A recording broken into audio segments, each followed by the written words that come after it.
T-Dog, J-Boy, and me, I'm Lugs. Our pride and joy is pumping our mugs. Be careful, kids, it could get rough. We're flipping our lids on sports and other stuff.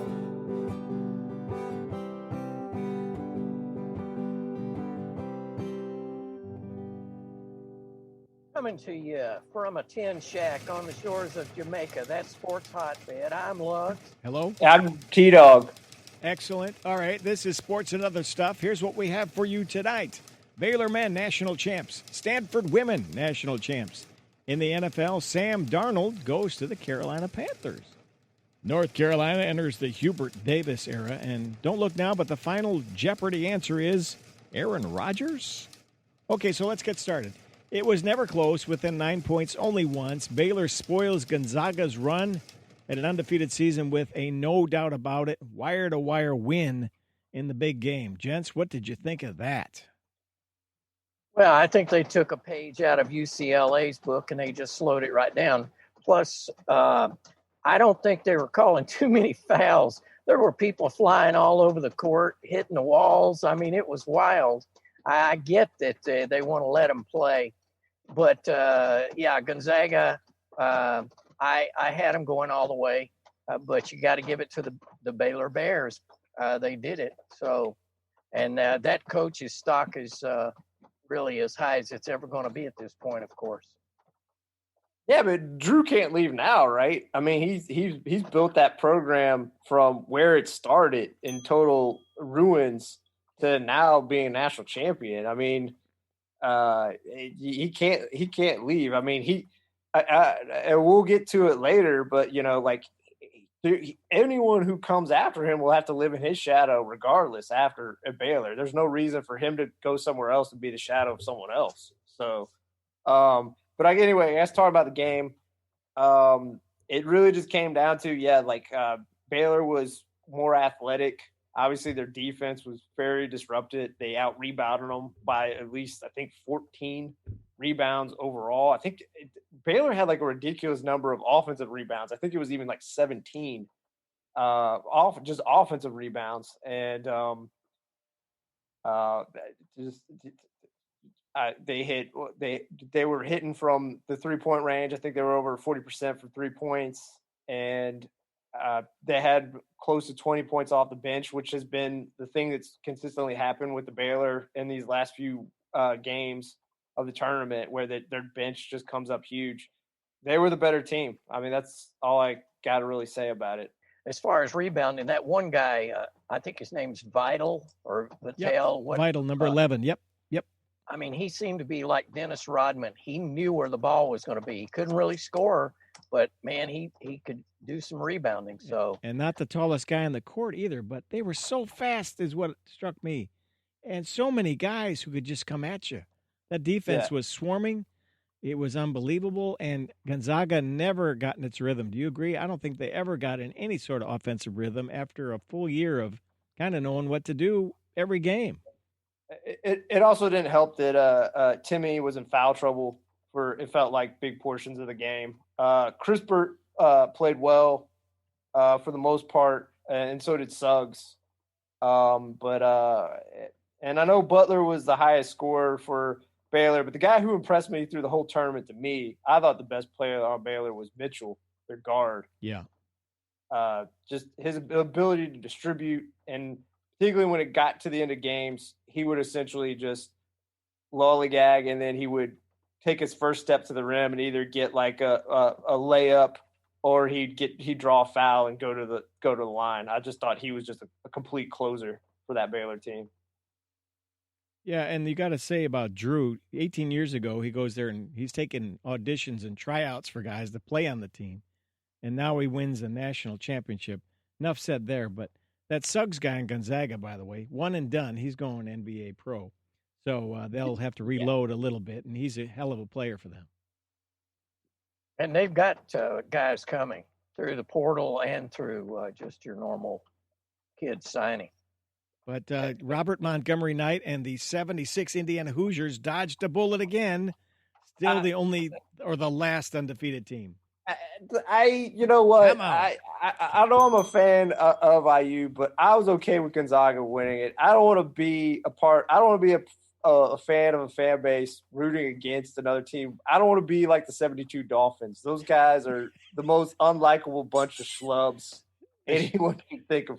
They show up every year with their champagne, right? Yeah, and also Knight is a fan of Mark Few. Like he's friends with him, so he was okay with it. So if the coach of that team is okay with it, again, I respect Don Shula, but how crappy he was and how happy he was when the Patriots didn't win. Those are grown men acting like children.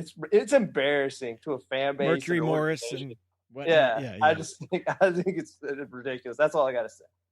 Well, I was just going to say those guys are the old school when you think about it, like Zonka and those boys. Really They're old back school. where, you could step on a guy's hand and feel good about it, with him laying on the ground, that kind of, those are those guys. So, T-Dog, that team, Indiana, was that Kent, what's his name, Benson and Quinn Buckner and Scott May. Yeah, okay. Quinn Buckner, yeah. All right, that's what I and, thought. They live another I day. guess the biggest tidbit I find fascinating, the team they beat in the championship was Michigan. So they actually played Michigan 3 times that year. So. Well, it was a heck of a game. If you like Baylor, wasn't much if you like Gonzaga.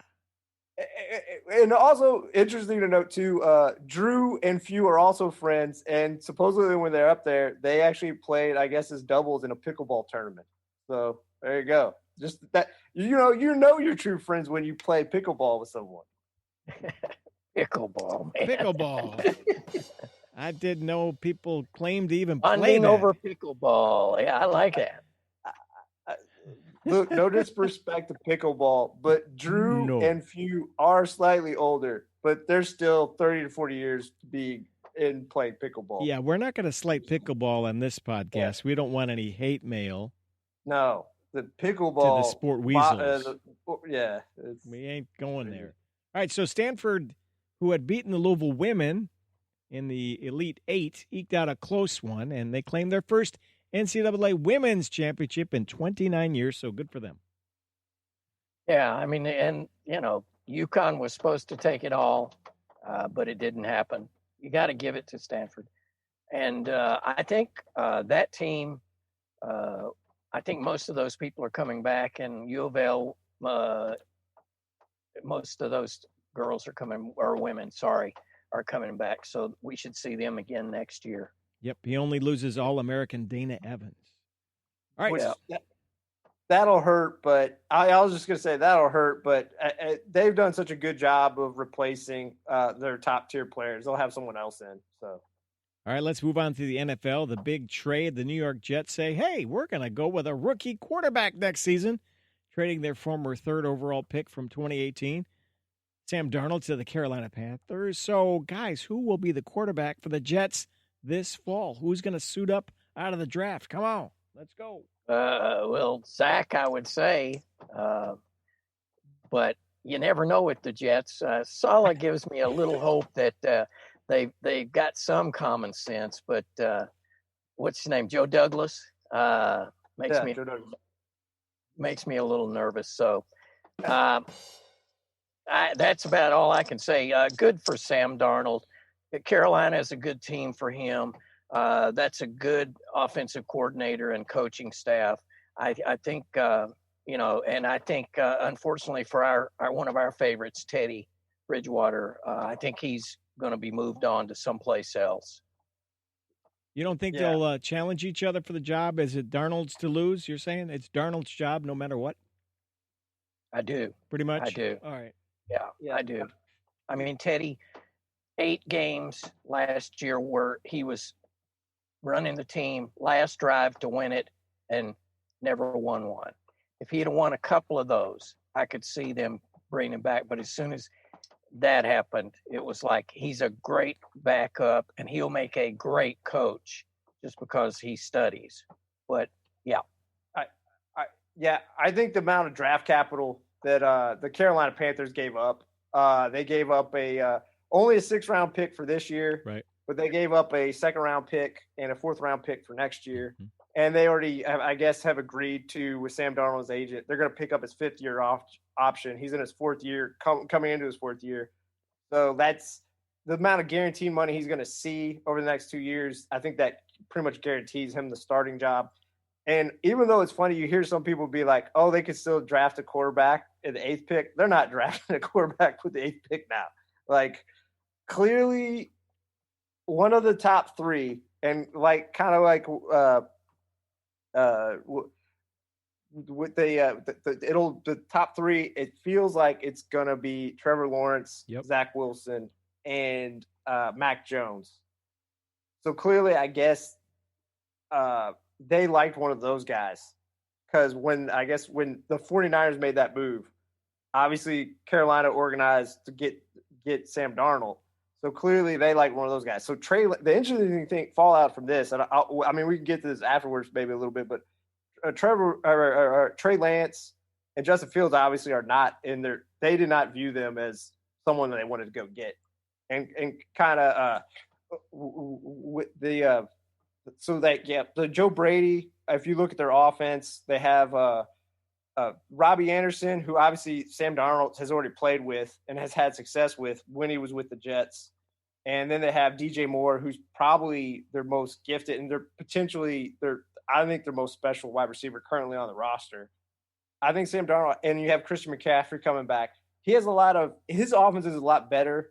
Again, I know what he showed with the Jets wasn't that much, but I just think there wasn't a lot of talent around him. I think, obviously, it's another chance to turn around. And I was never the biggest fan of him at USC, but obviously a lot of people that know a lot more about football than I do believe he has a lot of talent. Yep. He's still young. I believe he's 23, coming into his 24-year age. So, like, he's as young or close to as young as some of these guys getting drafted this year.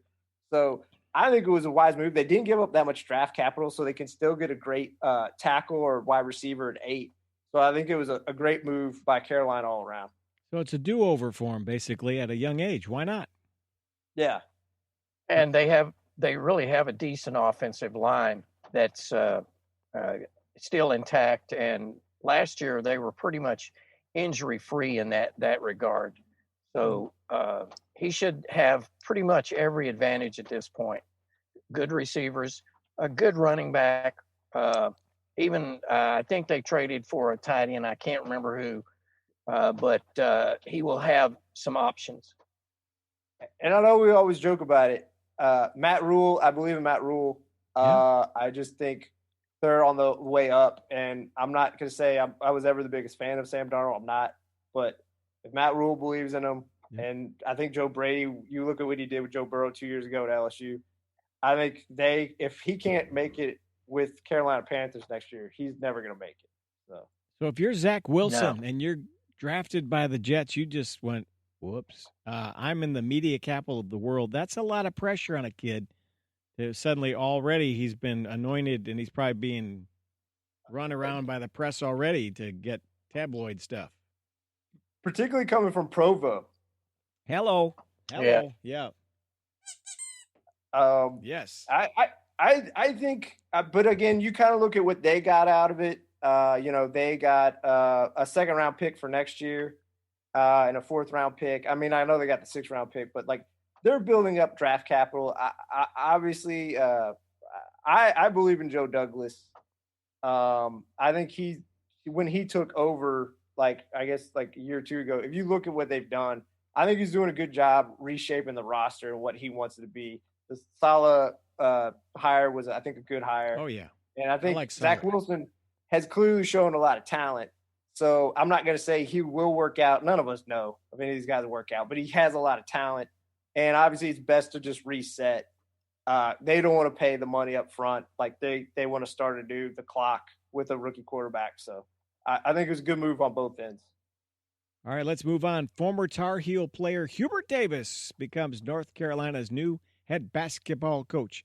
Lugs, I bow in your general direction, sir, for your take on this. It's not a surprise. Hubert goes back to the Dean Smith days as a player.